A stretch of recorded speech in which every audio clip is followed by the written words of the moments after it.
YAHAWAH, BAHASHAM, YAHAWASHI, BAHASHAM, RAWCHAA, QADASH. Double honors to GMS who told me this truth.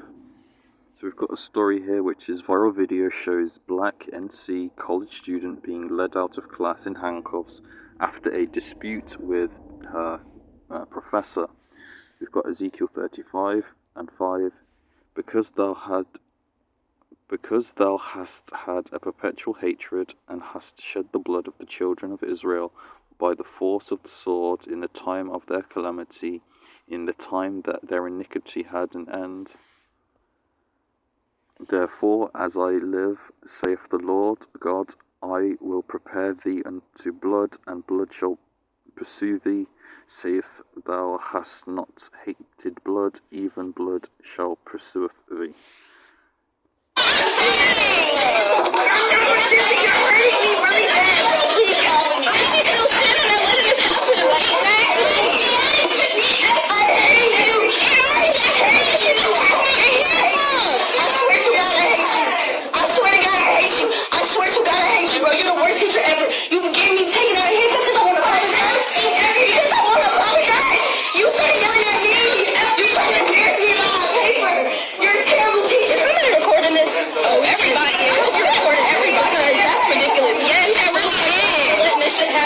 She sit here and say she loves black people and stuff, but you know what?